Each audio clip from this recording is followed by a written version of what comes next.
Okay. Ito no. Bakit kaya may mga bisor, may mga manager, may mga team leader na pag yung mga tao nila and nagsaside hustle para kumita ng extra income maliban dun sa trabaho nila sa inyo? Bakit parang iba yung attitude nyo, iba yung paano nyo, dinadagdagan nyo yung load ng trabaho, basta parang pinag-iinitan nyo, no? 'Di ba? Hindi naman ganun ka ano yung ano eh. So, kailangan ng tao ng extra income. Kaya nagsuma-sideline.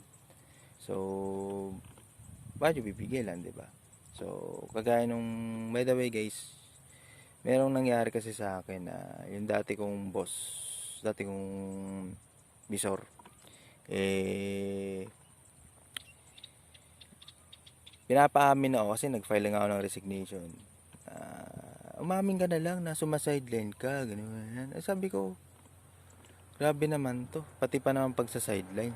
Pati pa naman pag di-delivery ko. Anuin pa niya. Diba? Pag-iinitan. Ano yan. So, sa mga employer dyan, hayaan nyo lang na mag-sideline yung mga tao nyo. Kasi alam ko naman, sumusunod naman kayo, diba? Diba, yung pasahod nyo. Alam ko naman, ano yan eh, yan yung minimum eh. 'Di ba? Minimum na salary na tinakda ng gobyerno. So, aminin natin na sa panahon ngayon, dumataas ang bilihin, kailangan ng sumideline.